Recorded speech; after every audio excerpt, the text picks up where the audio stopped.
कभी शहर के एक बहुत बड़े कारोबारी परिवार से मेरा रिश्ता आया था। लेकिन हमारे गरीब घर और हमारी हालत देखकर लड़के की माँ ने ये रिश्ता ठुकरा दिया था। वो पल मेरे लिए किसी तूफान से कम नहीं था। मैंने अपनी आंखों से बहते आंसू पोंछे और पहली बार खुद से कहा, अगर मुझे ये सादगी भरी जिंदगी मिली है तो मैं साबित करके दिखाऊंगी कि मेरा धैर्य किसी भी दौलत से ज्यादा कीमती है। यही वो पल था जब मैंने जिंदगी की कड़वी सच्चाई को स्वीकार किया और अपने भीतर एक नया हौसला पैदा किया। माँ अक्सर मुझसे कहती थी, बेटी किस्मत वालों को ही अच्छा पति मिलता है, धैर्य रखो, धैर्य का फल हमेशा मीठा होता है। लेकिन वही माँ रात रात भर चिंता करती थी कि किसी तरह मेरी शादी हो जाए और उनकी चिंता दूर हो जाए। उनकी ये बेचैनी मुझे अंदर तक तोड़ देती थी। समय धीरे धीरे बीत रहा था, लेकिन हालात वहीं के वहीं थे। हर सुबह एक नई उम्मीद लेकर आती और हर शाम एक नई निराशा देकर चली जाती। लेकिन किस्मत ने पहले मेरी परीक्षा लिखी, फिर मेरी कहानी। ये वो दौर था जब मुझे लगने लगा था कि शायद मेरी पूरी जिंदगी ऐसे ही बीत जाएगी, दूसरों की शादियां देखकर। एक दिन मोहल्ले में एक ऐसी खबर फैली जिसने सबको हैरान कर दिया। खबर ये थी कि शहर के एक बहुत अच्छे और अमीर परिवार ने, जो शहर के सबसे पॉश इलाके में रहता था और जिसका बहुत बड़ा कारोबार था, मेरे लिए रिश्ता भेजा है। पहले तो मुझे यकीन ही नहीं हुआ। मुझे लगा शायद कोई गलत फहमी है। लेकिन जब पिताजी ने इस बात की पुष्टि की तो हमारे घर में एक अजीब सी खामोशी छा गई। सब यही कह रहे थे कि ये परिवार शहर के सबसे बड़े कारोबारियों में गिना जाता है। लोग तो हैरान थे कि आखिर उन्हें हमारे जैसे साधारण और गरीब परिवार में क्या दिखाई दिया। मोहल्ले की वही औरतें जो पहले हमारी सादगी का मजाक उड़ाती थीं, अब हमारे घर के बाहर खड़ी होकर हैरानी से पूछ रही थीं कि आखिर ऐसा कैसे हो गया। मैं अंदर ही अंदर डरी हुई थी कि कहीं ये रिश्ता भी पहले की तरह मजाक बनकर न रह जाए। कहीं ये लोग भी हमारे छोटे से घर, साधारण दीवारों और पुराने फर्नीचर को देखकर हमें ठुकरा न दें। मेरे मन में डर और उम्मीद दोनों साथ साथ चल रहे थे। तभी पिताजी ने मुस्कुराकर मेरी तरफ देखा। उनकी आंखों में वो सुकून था जो कई सालों से गायब था। उनकी बात सुनकर मेरे मन को थोड़ी शांति मिली। मैं इस खुशी को अपने दिल में संभाले उस नए मोड़ का इंतजार कर रही थी। लेकिन मुझे क्या पता था कि इस खुशी के पीछे कितनी बड़ी परीक्षाएं, कितनी कठिन परीक्षाएं और कितने बड़े तूफान छिपे हुए हैं। ये तो बस मेरी कहानी की शुरुआत थी। एक ऐसी शुरुआत जिसमें ऊपर से सब कुछ अच्छा दिखाई दे रहा था, लेकिन किस्मत ने मेरे लिए कुछ और ही सोच रखा था। पिछले कुछ दिनों से पूरे मोहल्ले में इसी रिश्ते की चर्चा हो रही थी। अगले दिन दोपहर को वो लोग हमारे घर आए। मेरे दिल की धड़कनें बहुत तेज चल रही थी। हर बीतता पल किसी परीक्षा जैसा लग रहा था। माँ ने अपनी हैसियत के अनुसार पूरे घर को बहुत प्यार से सजा दिया था। पर्दे धोकर साफ कर दिए गए थे और पीतल के बर्तन इस तरह चमकाए गए थे कि कहीं कोई कमी महसूस ना हो। वो लोग एक बड़ी गाड़ी में आए। जैसे ही उनकी गाड़ी हमारे घर के सामने रुकी, पूरे मोहल्ले में हलचल मच गई। घर के अंदर आकर वो लोग सोफे पर बैठ गए। मैंने पहली बार अपने होने वाले पति रजत को देखा। वो बहुत लंबा नहीं था, लेकिन उसका व्यक्तित्व काफी प्रभावशाली था। उसकी आंखें गहरी थीं, जिनमें एक अजीब सी उदासी और थकान दिखाई देती थी। वो बहुत कम बोल रहा था और शांत स्वभाव का लग रहा था, जैसे किसी बड़ी जिम्मेदारी का बोझ उसके कंधों पर हो। शायद उसकी तबीयत ठीक नहीं थी, या फिर वो इस माहौल में सहज महसूस नहीं कर पा रहा था। मैं समझ नहीं पाई। उसके साथ उसकी माँ और उसका भाई रोहित भी आया था। पिताजी ने हमेशा की तरह औपचारिक बातचीत शुरू की। उन्होंने अपनी नौकरी और हमारे परिवार के बारे में बताया। जब मेरी बारी आई तो मैंने सबको चाय परोसी और फिर मेरी नजरें झुकी हुई थीं। अचानक रजत की माँ, जो एक मजबूत और सम्मानित महिला थीं, उन्होंने बातचीत का रुख ही बदल दिया। उन्होंने पिताजी की तरफ देखा और कहा कि उन्हें बस एक संस्कारी बहू चाहिए जो उनके घर की इज्जत और परिवार को अच्छे से संभाल सके। फिर उन्होंने एक ऐसी बात कही जिससे मेरे माता पिता के मन को बहुत सुकून मिला। उन्होंने कहा कि उन्हें दहेज या फिर किसी भी तरह की फिजूल रस्मों की कोई भी जरूरत नहीं है। उन्हें सिर्फ एक अच्छी लड़की चाहिए। ये सुनते ही पिताजी की आंखों में राहत दिखाई देने लगी। शायद यही वो बात थी जिसे सुनने का उन्हें बरसों से इंतजार था। यही वो भरोसा था जो उनकी सालों की चिंता को एक पल में हल्का कर सकता था। माँ की आंखों में तो आंसू ही भर आए। उन्हें तो यकीन ही नहीं हो रहा था कि इतना बड़ा और अमीर परिवार बिना किसी मांग के रिश्ता करने आया है। उस माहौल में मुझे भी थोड़ा हौसला मिला और मैंने पहली बार रजत की तरफ देखने की हिम्मत की। उसने एक नजर मेरी तरफ देखा और फिर तुरंत अपनी नजरें झुका ली। उसके चेहरे पर कोई भाव नहीं था, ना तो खुशी थी और ना ही नाराजगी। वो बिल्कुल पत्थर की तरह शांत बैठा था। जब उसकी माँ ने उससे पूछा कि क्या उसे ये रिश्ता मंजूर है, तो उसने कोई सवाल नहीं किया। उसने बस हल्के से सिर हिला दिया। उसकी ये खामोश हामी और उसकी गहरी आंखों की चुप्पी मेरे मन में कई सवाल छोड़ गई। मुझे लगा शायद वो कम बोलने वाला इंसान है, या फिर शायद वो अपनी मर्जी से शादी नहीं कर रहा। मैंने मन ही मन सोचा कि शायद बड़े घरों के लोग ऐसे ही होते हैं, कम बोलने वाले और गंभीर स्वभाव के। रजत की माँ ने अगले ही हफ्ते शादी की तारीख भी तय कर दी। उन्होंने कहा कि अगर लड़की अच्छी हो तो फिर देर करने का कोई मतलब नहीं। वे मुझे जल्द से जल्द अपने घर की बहू बनाना चाहती थी। माँ बहुत खुश थी। उन्हें लग रहा था कि अब उनकी सबसे बड़ी जिम्मेदारी पूरी होने जा रही है। पूरे घर में खुशी का माहौल था। रिश्तेदारों और पड़ोसियों को जब यह खबर मिली तो वे भी खुश हो गए और शादी की तैयारियों में हाथ बटाने लगे। अगले ही हफ्ते सगाई हो गई। सब कुछ बहुत जल्दी जल्दी तय हो गया।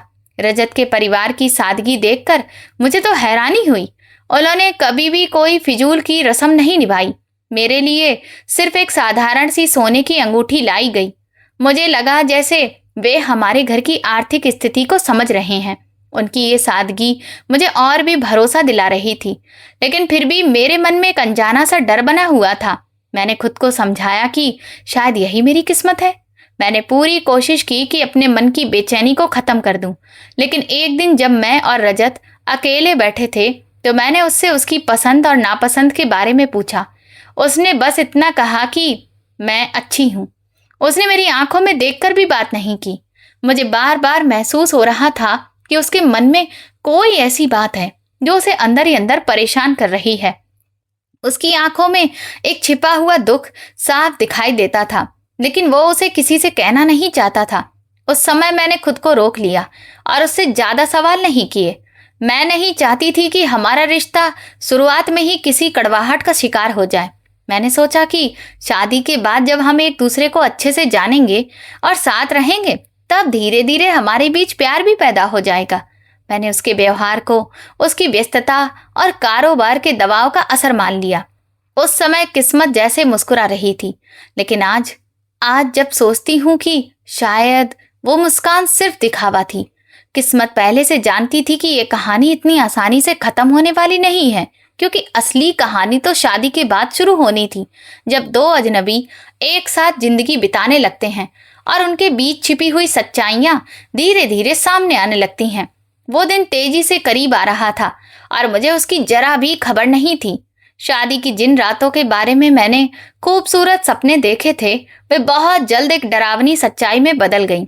शादी के पहले ही हफ्ते रजत का व्यवहार पूरी तरह से बदल गया, बल्कि सच कहूं तो उसने अपना असली चेहरा दिखाना शुरू कर दिया। जिस खामोशी को मैंने उसकी समझदारी और गंभीरता समझा था, वो तो दरअसल उसका घमंड और बेरुखी थी। हमारा घर बहुत बड़ा और शानदार बंगला था, लेकिन उस घर में प्यार, अपनापन और अपनेपन की गर्माहट बिल्कुल भी नहीं थी। वो मुझसे बातें बहुत कम करता और आदेश ज्यादा देता था। उसकी हर बात में सख्ती होती थी, जैसे कि मैं उसकी पत्नी नहीं बल्कि घर की नौकरानी हूँ। अगर किसी काम में मुझसे छोटी सी भी गलती हो जाती, कोई चीज मेरे हाथ से गिर जाती या किसी काम में थोड़ी सी देर हो जाती, तो वो ताने मारते हुए कहता कि कुछ सीख कर नहीं आई थी, तुम्हारे माँ बाप ने तुम्हें आखिर सिखाया ही क्या है। उसके ये शब्द मेरे दिल को अंदर तक चीर देते थे। मैं अपने छोटे से घर और अपने माता पिता को याद करके चुपचाप रोती रहती थी। सबसे ज्यादा मुश्किल उसकी माँ का व्यवहार था। वो हर समय उसे मेरे खिलाफ भड़काती रहती थी। कभी कहती कि हम इसे इतने सम्मान से बहू बनाकर लाए हैं और इसे तो बर्तन धोने तक का ढंग नहीं आता। कभी कहती कि इसके माँ बाप ने दहेज में भी कुछ नहीं दिया, अब ये घर का कौन सा काम करेगी। उनकी बातें हर दिन रजत के मन में मेरे लिए जहर घोलती रहती थी। और रजत, वो भी उन्हीं बातों से प्रभावित होकर मेरे साथ और ज्यादा सख्ती करने लगा। मैं सब कुछ चुपचाप सहती रही। मुझे विश्वास था कि शायद मेरे धैर्य से एक दिन ये घर बस जाएगा। मैंने सोचा कि नई शादी है, नया घर है, नए नियम हैं, मुझे सब कुछ सीखने और अपनाने में समय लगेगा। मैंने उसकी हर बात मानी, उसका हर आदेश बिना कुछ कहे पूरा किया। लेकिन उसकी आवाज में छिपे ताने हर रोज मेरे दिल को घायल कर देते थे। वो इस तरह बात करता था जैसे कि मेरा इस दुनिया में कोई अपना ही ना हो। एक रात खाने में नमक थोड़ा ज्यादा हो गया तो उसने गुस्से में मेरी प्लेट ही उठाकर फेंक दी और चिल्लाकर बोला, यही सीख कर आई हो? जाकर अपने माँ बाप से कहना कि उन्होंने तुम्हें कुछ भी नहीं सिखाया। मैं रोने लगी, लेकिन उसने मेरी तरफ पलट कर भी नहीं देखा। कई बार रात में गुस्से में वो रिमोट, किताब, ये सामने रखी छोटी मोटी चीजें उठाकर फेंक देता था। उसके गुस्से से मुझे बहुत डर लगने लगा था।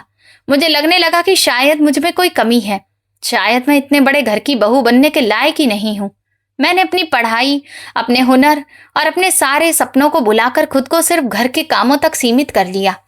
एक दिन मैंने हिम्मत करके उससे पूछा, हम दोनों के बीच आखिर परेशानी क्या है? उसने गुस्से से मेरी तरफ देखा और ठंडे स्वर में कहा, तुम बस घर का काम किया करो, ज्यादा जुबान मत चलाया करो। उसने ये बात इतनी बेरुखी से कही कि मेरी सारी उम्मीदें उसी पल टूट गईं। मुझे लगा जैसे इस घर में मेरा कोई अपना अस्तित्व ही नहीं है। मैं धीरे धीरे अंदर से टूटती जा रही थी। मेरा आत्मविश्वास खत्म हो चुका था। रजत के कठोर व्यवहार का असर मेरी मानसिक हालत पर भी पड़ने लगा था। मैं अक्सर कमरे के किसी कोने में बैठकर चुपचाप रोती रहती थी। पूरे घर में हर समय एक अजीब सी घुटन महसूस होती थी, जैसे मैं खुली हवा में नहीं बल्कि किसी बंद जगह में सांस लेने की कोशिश कर रही हूँ। रजत का व्यवहार मेरी समझ से बिल्कुल बाहर था। मैंने उससे शादी सिर्फ प्यार के लिए नहीं की थी, लेकिन मुझे उम्मीद जरूर थी कि वो एक समझदार और अच्छे संस्कारों वाला इंसान होगा, जैसा शादी से पहले दिखाई देता था। अब मुझे शक होने लगा था कि क्या वो सचमुच इतना शांत और गंभीर था, या फिर किसी वजह से पहले अपनी असलियत छिपा रहा था। एक दिन मैंने अपने देवर रोहित, जो कभी कभी घर आता था, उससे धीरे से पूछा, रजत पहले भी ऐसे ही थे क्या, या फिर उनके व्यवहार में कोई बदलाव आया है? लेकिन उसने मुझे सख्त लहजे में डांटते हुए कहा, तुम्हें मेरे भाई के बारे में ज्यादा सवाल पूछने की जरूरत नहीं है। तुम एक गरीब घर की लड़की हो। तुम्हें तो खुश होना चाहिए कि तुम्हें इतना बड़ा घर और इतनी दौलत मिली है। उसकी बातों ने मेरे मन के शक को और गहरा कर दिया। मैं धीरे धीरे अपने आप में सिमटने लगी। रात को जब रजत सो जाता तो मैं चुपके से अपना मोबाइल निकालकर अपने पुराने घर की तस्वीरें देखा करती थी। वो छोटा सा घर, उसकी सादगी, वहां का अपनापन और परिवार का प्यार मुझे हर पल याद आता था। तब मुझे महसूस होता कि ये आलीशान बंगला किसी सोने के पिंजरे से कम नहीं है, जहां मेरी सारी खुशियां और सपने कैद होकर रह गए हैं। जब भी मैं अपने माता पिता से फोन पर बात करती तो उनसे यही कहती कि मैं बहुत खुश हूँ।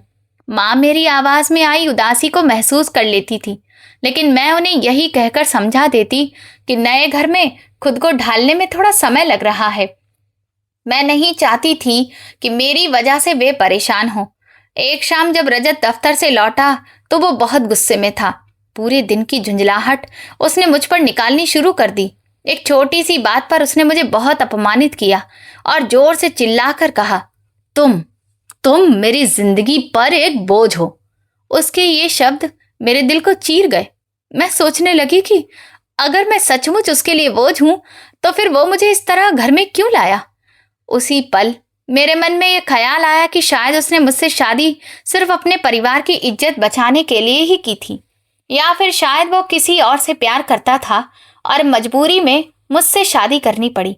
उसने कभी भी मुझे अपनी पत्नी की तरह अपनाने की कोशिश नहीं की। ना उसने कभी अपने मन की बात कही और ना ही मुझे कभी अपने करीब आने दिया। मैं मानसिक तकलीफ और अपमान की उस हद तक पहुंच चुकी थी जहां सांस लेना भी मुश्किल लगने लगा था। एक रात मैंने फैसला कर लिया कि मैं ये घर छोड़कर अपने माता पिता के पास वापस चली जाऊंगी। मैंने अपना पुराना बैग भी निकाल लिया, लेकिन तभी मुझे पिताजी की कही हुई एक बात याद आ गई, किसी के अत्याचार के सामने कभी हार मत मानना। उनकी ये बात मेरे कदम रोक गई। मैंने खुद से कहा कि मैं साबित करके दिखाऊंगी कि मैं सिर्फ गरीब घर की लड़की नहीं हूँ, बल्कि धैर्य रखने वाली और अपने रिश्ते को पूरी ईमानदारी से निभाने वाली पत्नी भी हूँ। लेकिन समय बदलने से पहले ही एक ऐसी घटना हुई जिसने हमारी पूरी जिंदगी बदल कर रख दी। जिस दिन मैं रजत के व्यवहार और अपनी बेबसी से पूरी तरह टूट चुकी थी, उसी दिन किस्मत ने ऐसा मोड़ लिया जिसकी किसी ने कल्पना भी नहीं की थी। यही वो मोड़ था जहां मेरे धैर्य की असली परीक्षा शुरू होने वाली थी और जहां मुझे अपनी असली कीमत का एहसास होना था। रजत के बदले हुए व्यवहार ने मेरी जिंदगी को नरक बना दिया था, लेकिन किस्मत ने अब एक और खेल खेला। एक रात रजत बहुत देर तक घर नहीं लौटा। वो अक्सर अपने दोस्तों के साथ या कारोबार के काम में देर तक बाहर रहता था। उस रात भी काफी रात हो चुकी थी। मैं अपने कमरे में बेचैन बैठी उसके लौटने का इंतजार कर रही थी। लगभग आधी रात को अचानक फोन की घंटी जोर से बजी। मैंने घबराते हुए फोन उठाया। दूसरी तरफ एक अनजान आदमी था। उसकी आवाज घबराई हुई थी। उसने बताया कि रजत की गाड़ी का बहुत बड़ा एक्सीडेंट हो गया है। ये सुनते ही मेरे तो पैरों तले से जमीन ही खिसक गई। मैंने तुरंत अपनी सास को जगाया और हम दोनों जल्दी जल्दी अस्पताल पहुंचे। वहां का दृश्य देखकर मेरी तो रूह कांप उठी। रजत खून से लथपथ पड़ा था। उसके चेहरे पर इतनी चोटें थीं कि उसे तो पहचानना भी मुश्किल हो रहा था। मैं एकदम सुन्न होकर खड़ी रह गई। उस समय मेरी आंखों के सामने वो कठोर पति नहीं था जिसने मुझे हमेशा दुख दिए थे, बल्कि एक बेबस और घायल इंसान था।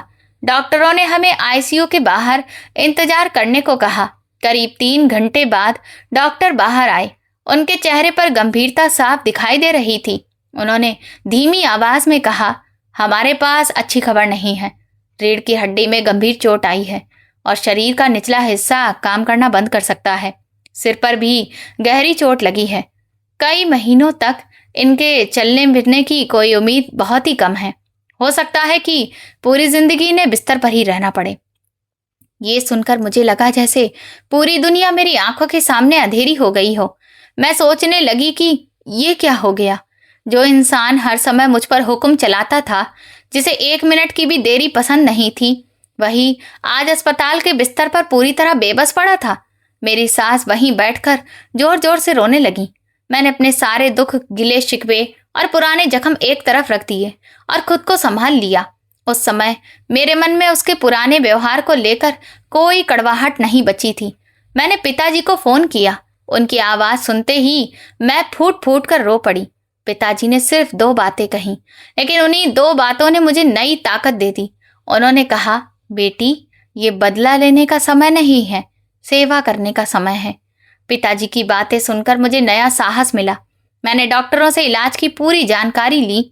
हर दवा, हर जांच और हर जरूरी बात को ध्यान से समझा। करीब 1 हफ्ते बाद जब रजत को अस्पताल से छुट्टी मिली तो मैं उसे घर लेकर आई। वो बड़ा सा बंगला जो कभी मुझे कैद खाना लगता था, अब एक अस्पताल बन चुका था। उसके घाव साफ करना, कपड़े बदलना, समय पर दवा देना और उसकी हर जरूरत का ध्यान रखना अब मेरी रोज की जिम्मेदारी बन गई। उसका शरीर इतना कमजोर हो चुका था कि वो खुद से करवट भी नहीं बदल सकता था। दर्द बढ़ने पर वो रात रात भर तड़प उठता और मुझे उसका हाथ पकड़कर उसके पास बैठना पड़ता। मैंने अपनी नींद और आराम की बिल्कुल परवाह नहीं की। हर समय उसकी सेवा में लगी रहती, समय पर दवाइयाँ देती, उसके लिए हल्का और पौष्टिक खाना बनाती और हर पल उसे हिम्मत देती कि वो जल्दी ठीक हो जाएगा। मैंने कभी उसे ये महसूस नहीं होने दिया कि उसकी हालत कितनी गंभीर है। शुरुआत में मेरी सास को मुझ पर शक था। उन्हें लगता था कि कहीं मैं मन ही मन उससे बदला तो नहीं ले रही या सिर्फ दिखावे के लिए उसकी सेवा कर रही हूँ। लेकिन जब उन्होंने देखा कि मैं दिन रात बिना किसी शिकायत के पूरी लगन से रजत की देखभाल कर रही हूँ, तो उनकी सोच बदल गई। पहली बार उनकी आंखों में मेरे लिए सम्मान और कृतज्ञता दिखाई देने लगी। घर आने वाले लोग भी यही कहते कि इतनी सेवा तो कई बार बेटा भी अपने माता पिता की नहीं करता जितनी तुम अपने पति की कर रही हो। मोहल्ले के वही लोग जो कभी हमारे गरीब घर और हमारी सादगी का मजाक उड़ाते थे, अब मेरे धैर्य, मेरी सेवा और मेरे संस्कारों की खुलकर तारीफ करने लगे थे। एक दिन उनके बिजनेस पार्टनर घर आए। उन्होंने रजत से कहा कि रजत, तुम सच में बहुत खुशकिस्मत हो कि तुम्हें कविता जैसी पत्नी मिली है। आज के समय में कौन किसी की इतनी केयर करता है। एक दिन जब मैं उसे दवा दे रही थी तो रजत ने अचानक मेरा हाथ पकड़ लिया। उसकी आंखों में आंसू थे। उसे इस तरह रोते हुए देखकर मैं भी हैरान रह गई। उसने बहुत मुश्किल से अपने मन की बात कही कि कविता, क्या तुमने मुझे सच में माफ कर दिया है? तुम मेरे साथ इतना अच्छा व्यवहार क्यों कर रही हो, जबकि मैंने तुम्हें हमेशा सिर्फ दुख ही दिए। मैंने उसके माथे पर प्यार से हाथ फेरा और मुस्कुराकर कहा कि मैंने आपको कभी अपना दुश्मन नहीं समझा। आप मेरे पति हैं और आपका साथ देना मेरा फर्ज है। ये सुनकर उसकी आंखों से आंसू बहने लगे। उसने धीमी आवाज में कहा कि तुमने ऐसे इंसान की सेवा की है जिसने तुम्हें सिर्फ तकलीफ दी। मैं जिंदगी भर तुम्हारा एहसान नहीं चुका पाऊंगा। उसकी माँ भी आखिरकार मेरे व्यवहार के आगे झुक गई।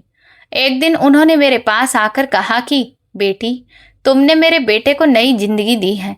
मैंने तुम्हें बहुत गलत समझा, मुझे माफ कर दो।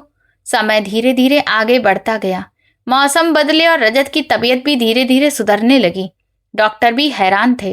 उन्होंने कहा कि ये किसी जादू से कम नहीं है कि इतनी गंभीर हालत के बाद भी ये इतनी तेजी से ठीक हो रहे हैं। जैसे जैसे उसके शरीर के घाव भर रहे थे, वैसे वैसे उसके मन के घाव भी भरने लगे। अब वो मुझे प्यार भरी नजर से देखने लगा था। उसकी आवाज से शक्ति खत्म हो चुकी थी और उसकी आंखों में मेरे लिए गहरा सम्मान दिखाई देता था। शायद पहली बार मुझे वो सम्मान मिल रहा था जिसकी मैं हमेशा से हकदार थी। हादसे के कई महीने बाद रजत ने अपनी मजबूत विल पावर और मेरी केयर के सहारे जिंदगी की सबसे बड़ी लड़ाई जीत ली। जिसकी रीढ़ की हड्डी के बारे में डॉक्टरों ने उम्मीद छोड़ दी थी, वही अब धीरे धीरे फिर से अपने पैरों पर खड़ा होने लगा। शुरुआत में वो फिजियोथेरेपी और सहारे से चलता था, फिर धीरे धीरे अपने दम पर कदम बढ़ाने लगा। उसके चेहरे पर अब एक नई चमक थी, जैसे उसे जिंदगी दूसरा मौका देकर लौटा दी गई हो। वो अक्सर मुझसे कहता कि अगर मैं आज जिंदा हूं और अपने पैरों पर खड़ा हूं तो सिर्फ तुम्हारी वजह से। अब वो पहले जैसा नहीं रहा था। उसका स्वभाव पूरी तरह से बदल चुका था। वो पहले से ज्यादा शांत, विनम्र और समझदार हो गया था। उसके अंदर का घमंड पूरी तरह खत्म हो चुका था। अब वो घर के छोटे छोटे फैसलों से लेकर कारोबार के बड़े फैसलों तक हर बात में मेरी राय लेने लगा। हम दोनों ने शाम की चाय साथ पीने की आदत बना ली थी। कई बार हम बिना कुछ बोले सिर्फ एक दूसरे के साथ बैठे रहते और वही खामोशी अब सुकून देने लगी थी। उसकी पूरी तरह से ठीक हो जाना मेरे लिए किसी बड़े पुरस्कार से कम नहीं था। मुझे लगा कि अब हमारी जिंदगी सचमुच एक नई और खुशहाल शुरुआत की तरफ बढ़ रही है। मैं अपने माता पिता से मिलने भी गई। वो मुझे खुश देखकर बहुत संतुष्ट थे। उन्हें लग रहा था कि अब मेरी जिंदगी सही रास्ते पर आ गई है। एक दिन जब रजत पूरी तरह स्वस्थ होकर फिर से अपने दफ्तर जाने लगा तो एक सुबह नाश्ते की मेज पर उसने अचानक मुझसे कहा कि कविता, जल्दी तैयार हो जाओ, आज हमें एक बहुत जरूरी जगह जाना है। उसकी आवाज में एक अलग ही उत्साह और खुशी थी। मैंने हैरानी से उसकी तरफ देखा क्योंकि उसने मुझे कोई बात नहीं बताई थी। मैंने घबराकर पूछा कि क्या हुआ रजत, कोई जरूरी काम है या हमें किसी के घर जाना है? मुझे बिल्कुल भी अंदाजा नहीं था कि वो मेरे लिए कोई खास सरप्राइज लेकर बैठा है। वो मुस्कुराया। पहली बार उसकी मुस्कान में मुझे सच्चा अपनापन और दिल से निकला प्यार दिखाई दिया। वो अपनी कुर्सी से उठा, मेरे पास आया और मेरा हाथ पकड़कर बोला कि नहीं मेरी जान, ना कोई डॉक्टर के पास जाना है और ना किसी दोस्त के घर। आज तुम्हारे लिए एक बहुत बड़ा सरप्राइज है। ऐसा तोहफा जो तुम्हारे धैर्य, तुम्हारी सेवा और तुम्हारी वफादारी का छोटा सा सम्मान है। इतना कहकर उसने मुझे जल्दी से तैयार होने को कहा और मेरी पसंद की एक खास साड़ी पहनने का इशारा किया। मैं जल्दी जल्दी तैयार होने लगी। मेरे मन में खुशी भी थी, उत्सुकता भी थी और साथ ही हल्का सा डर भी कि आखिर वो मुझे कहाँ ले जाने वाला है।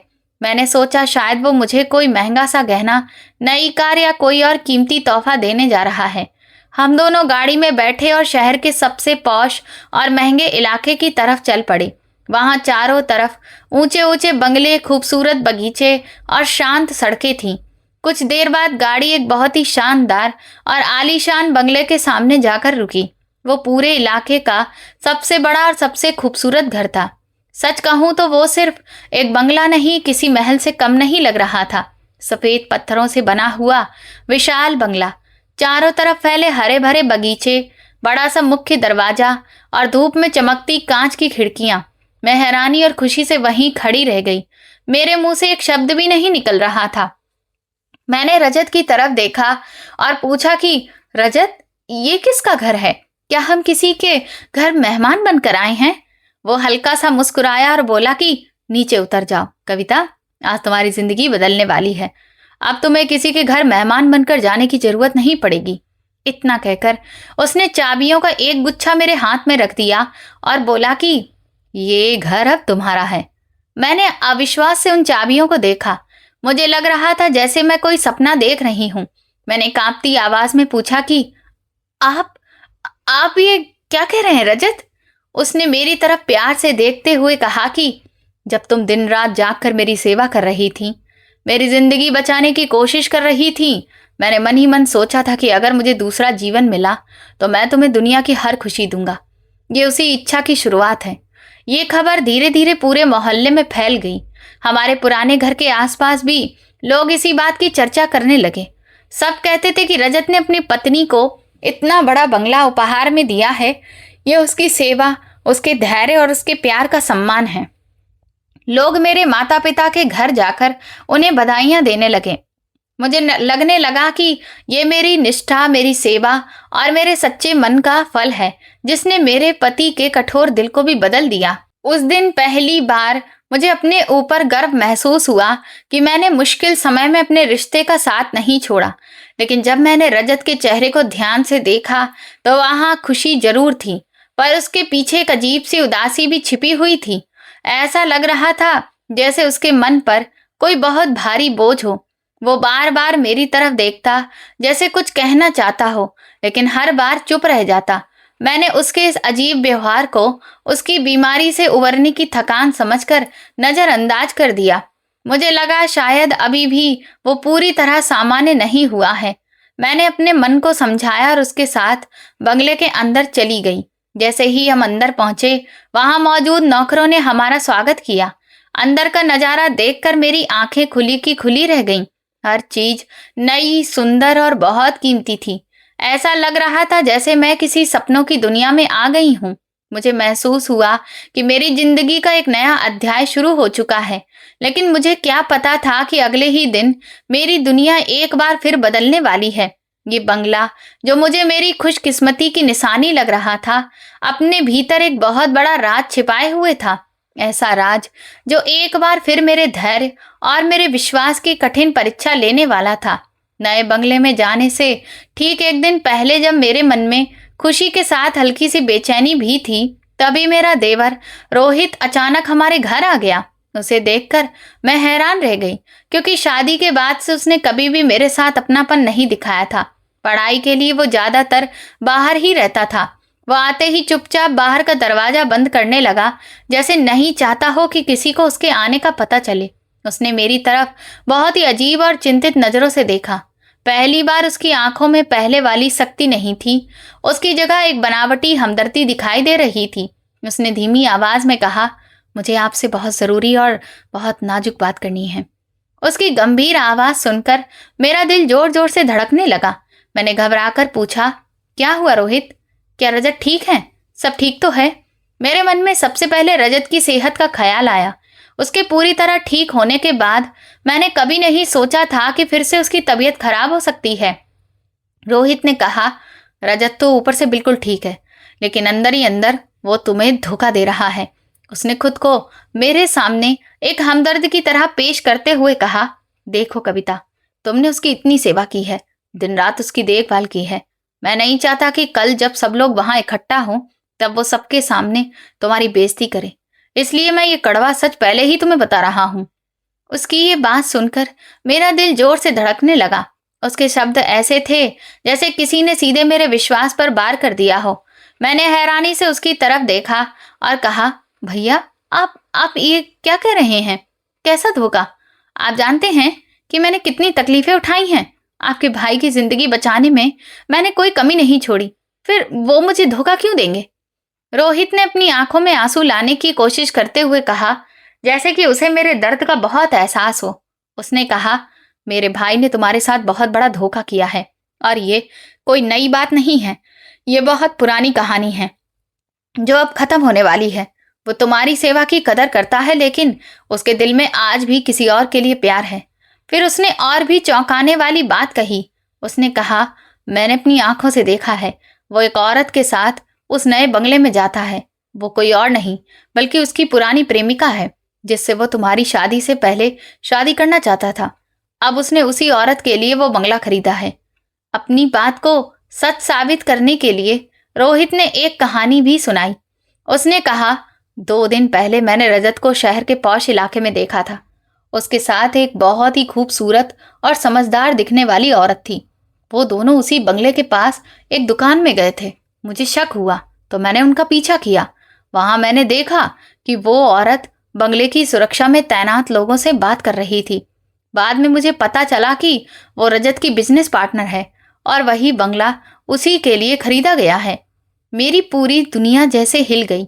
मैंने कांपती आवाज में पूछा, क्या आपको पूरा यकीन है? आपने कोई सबूत देखा है? मेरा मन बार बार उसकी बातों को झूठ साबित करना चाहता था, लेकिन उसने इतनी बारीकी से सारी बातें बताईं कि मेरे मन में भी शक पैदा होने लगा।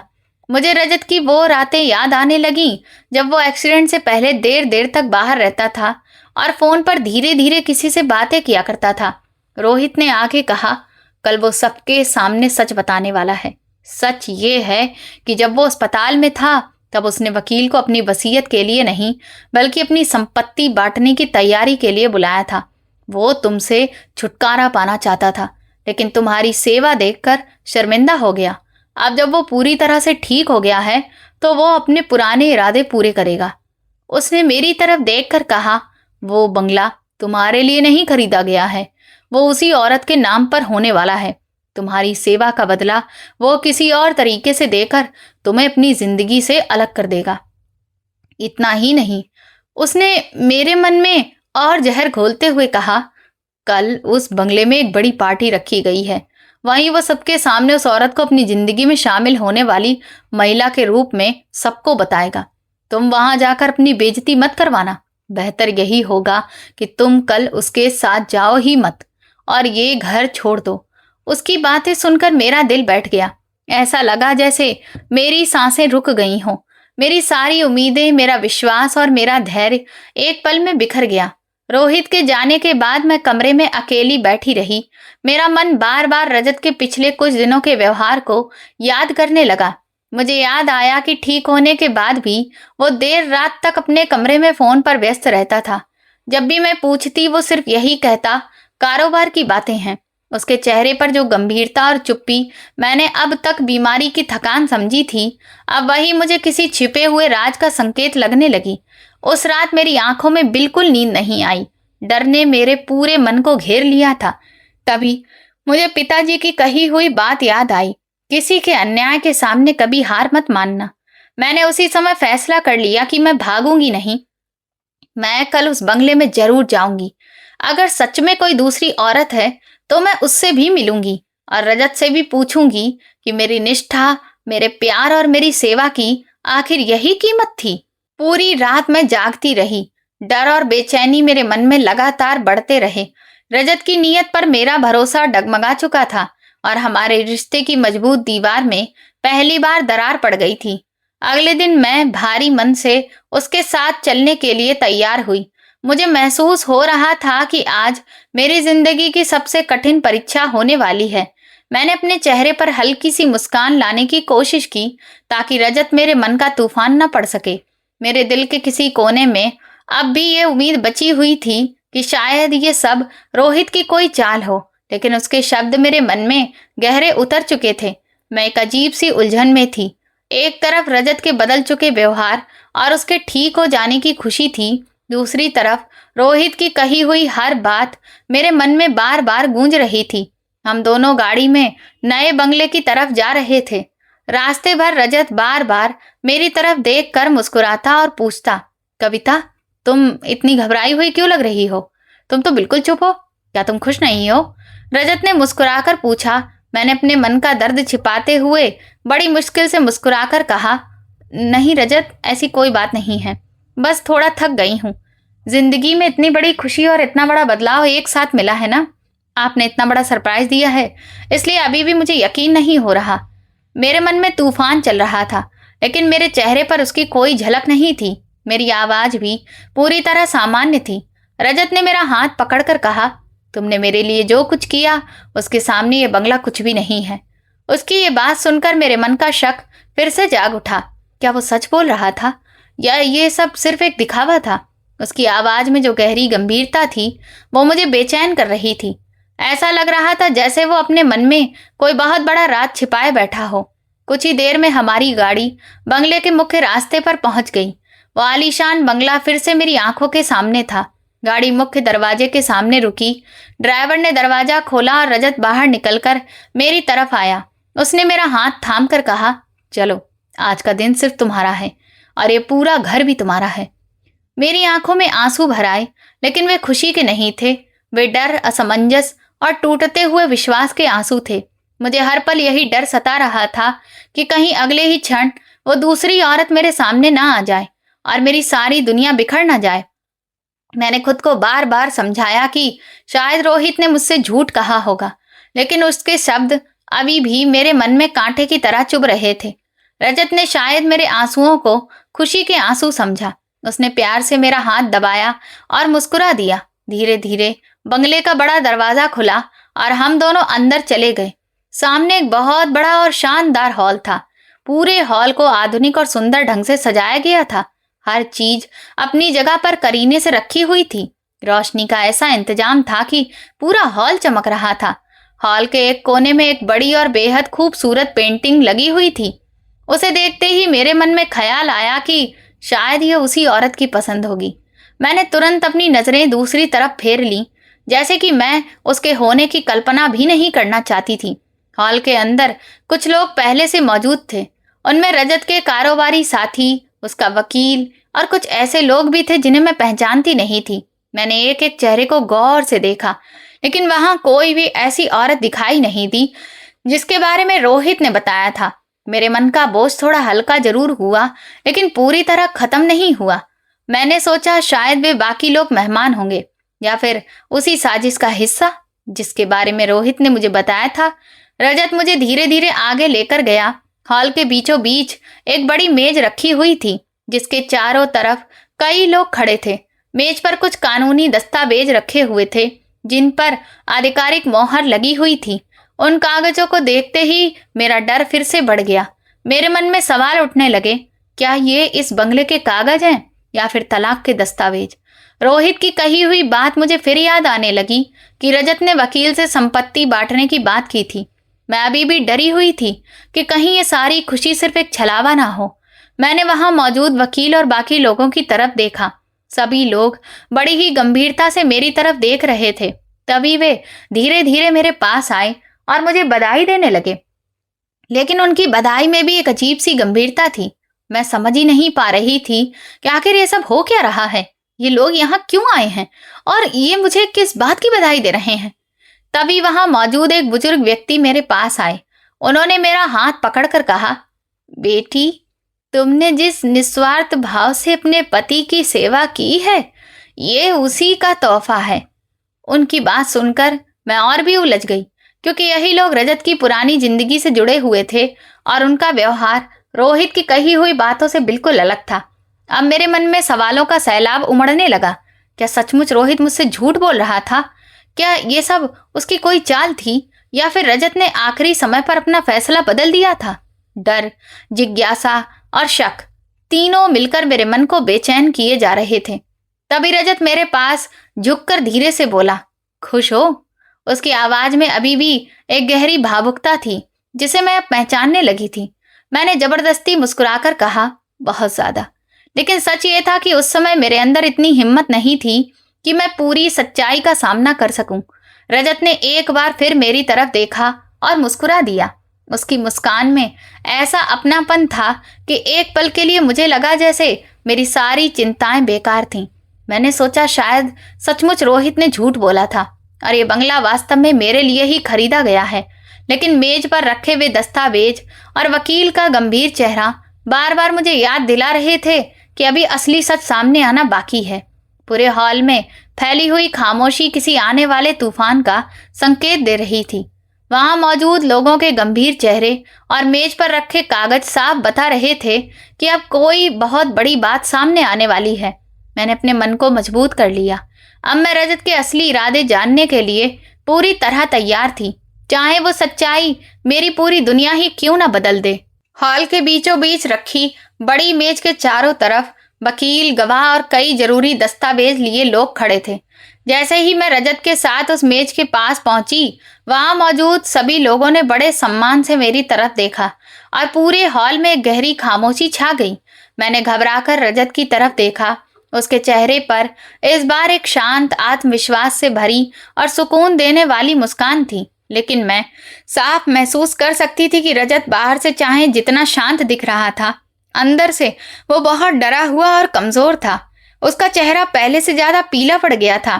तभी वकील ने अपना ब्रीफकेस खोला और उसमें से कुछ जरूरी कागज निकाले।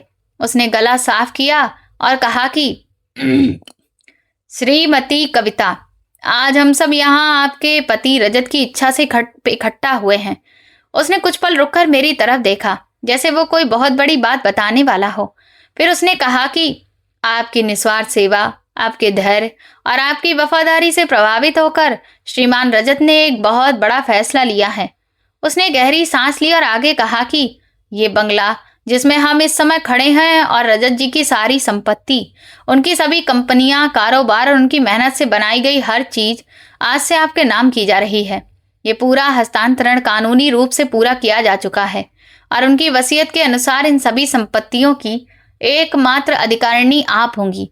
इतना कहकर उसने वे सभी कानूनी दस्तावेज मेरे हाथ में रख दिए, जिन पर रजत के हस्ताक्षर और अंगूठे के निशान मौजूद थे। मैं बिल्कुल स्तब्ध रह गई। मेरे हाथ कांपने लगे और मेरी आंखों से आंसू बहने लगे, लेकिन ये खुशी के आंसू नहीं थे। ये पछतावे, शर्म और अपराध बोध के आंसू थे। मुझे लगा जैसे मैं अपने ही सामने छोटी हो गई हूँ। मैंने एक पल में सोचा कि मैंने रजत को कितना गलत समझा। मैंने उसकी सच्चाई, उसके प्यार और उसके विश्वास पर शक किया। मैंने रोहित की झूठी बातों पर भरोसा कर लिया और उस इंसान पर आरोप लगाए जिसने अपनी पूरी दुनिया मेरे नाम कर दी थी। ये एहसास मेरे दिल को भीतर तक तोड़ गया। मैं तुरंत मुड़कर रजत की तरफ दौड़ी। मैं उसे गले लगाकर उससे माफी मांगना चाहती थी। मैं कहना चाहती थी कि मैंने उस पर शक करके बहुत बड़ी गलती की। मैं उसके पास पहुंचकर उसे संभालने ही वाली थी कि अचानक उसका शरीर लड़खड़ा गया और वो जमीन पर गिर पड़ा। मैं जोर से चीख उठी और रजत रजत कहकर उसे पुकारने लगी। मेरी आवाज पूरे हॉल में गूंज गई।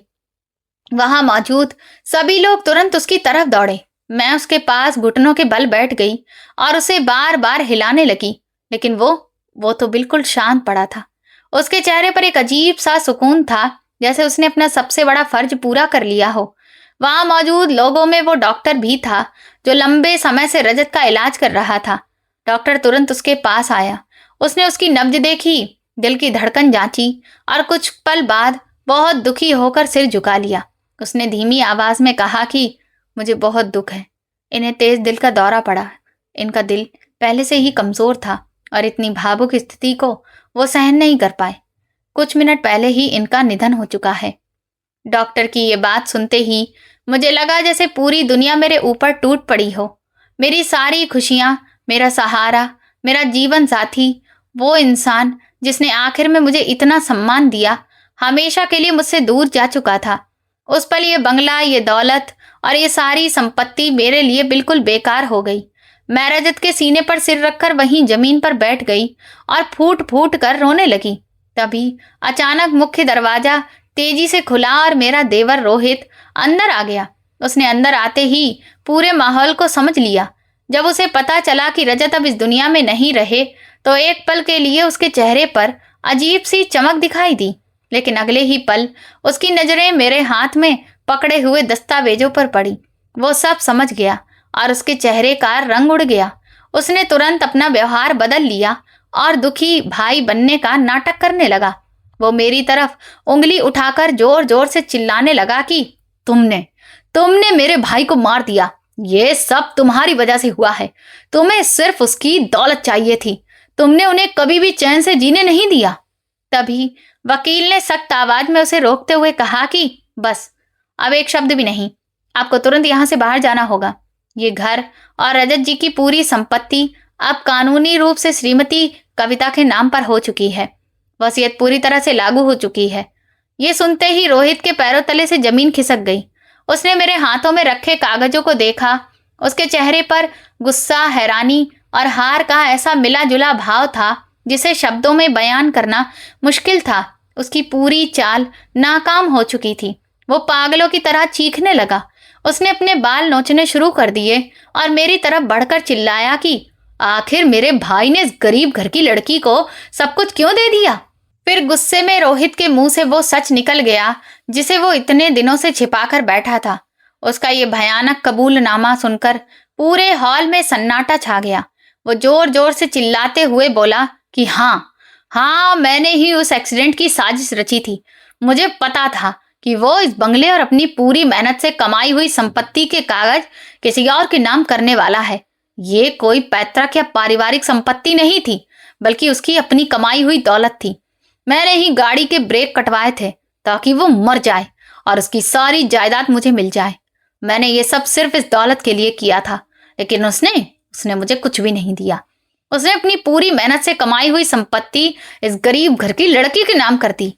इतना कहते ही उसने गुस्से में सामने रखा हुआ फूलदान उठाकर पूरी ताकत से जमीन पर पटक दिया। फूलदान के टूटने की तेज आवाज पूरे हॉल में गूंज उठी। वहां मौजूद हर व्यक्ति स्तब्ध रह गया।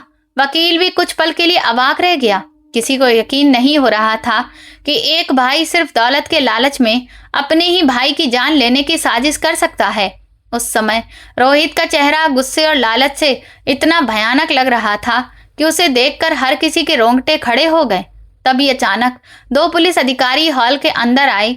उन्होंने सीधे रोहित की तरफ देखा और तेजी से उसकी ओर बढ़ गए।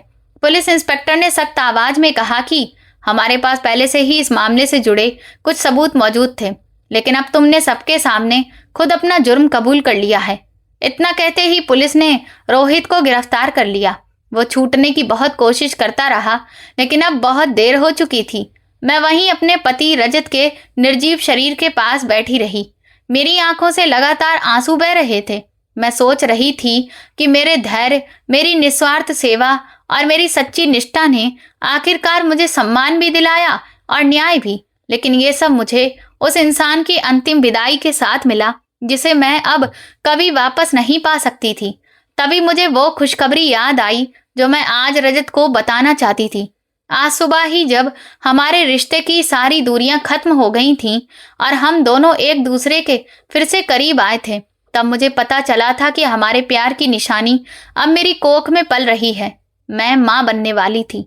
मैं पूरे दिन सही समय का इंतजार करती रही ताकि ये खुशी सबसे पहले अपने पति रजत के साथ बांट सकूं, लेकिन उससे पहले ही ये भयानक हादसा हो गया और मैं उसे ये खुशखबरी कभी नहीं दे सकी। ये सोचकर मेरा दिल टूट गया और मेरी आंखों से आंसुओं का सैलाब बहने लगा। मैंने झुककर रजत के माथे को आखिरी बार प्यार से चूमा और मन ही मन वादा किया कि मैं उसकी छोड़ी हुई विरासत को हमेशा ईमानदारी, सम्मान और अच्छे इरादों के साथ संभालूंगी। मैं हमारे बच्चे को अच्छी परवरिश दूंगी और उसे हमेशा बताऊंगी कि ये दौलत, ये सम्मान और ये पहचान उसके पिता की अपनी मेहनत, ईमानदारी और त्याग की देन है।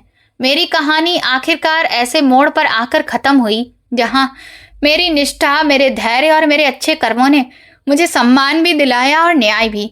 लेकिन इस जीत की सबसे बड़ी कीमत मेरे जीवन साथी की हमेशा के लिए विदाई थी। सच्चा प्रेम, धैर्य, निस्वार्थ सेवा और अच्छे कर्म कभी भी व्यर्थ नहीं जाते। इंसान का असली मूल्य उसकी दौलत या हैसियत से नहीं, बल्कि उसके चरित्र, ईमानदारी और कठिन समय में निभाए गए रिश्तों से तय होता है। वहीं लालच, छल और विश्वासघात चाहे कुछ समय के लिए असफल दिखाई दें, लेकिन अंत में उनका परिणाम केवल विनाश और पछतावा होता है। इसलिए हर रिश्ते में विश्वास बनाए रखना, बिना निस्वार्थ के अपना कर्तव्य निभाना और सत्य के मार्ग पर चलना ही जीवन की सबसे बड़ी जीत है। तो दोस्तों, आप किस शहर से हमारी कहानी सुन रहे हैं और आपको ये कहानी पसंद आई हो तो कमेंट करके ज़रूर बताएं। इस वीडियो को लाइक करें, शेयर करें और हाइप दें। साथ ही चैनल को सब्सक्राइब करना ना भूलें। और अगर आपको मेरी मेहनत पसंद आई हो तो मुझे सुपर थैंक्स देकर अपना प्यार और सपोर्ट ज़रूर दिखाएं, ताकि मैं आपके लिए ऐसी ही शानदार कहानियां लाती रहूं। ये कहानी पूरी तरह से काल्पनिक है। इसका उद्देश्य केवल मनोरंजन और नैतिक संदेश देना है।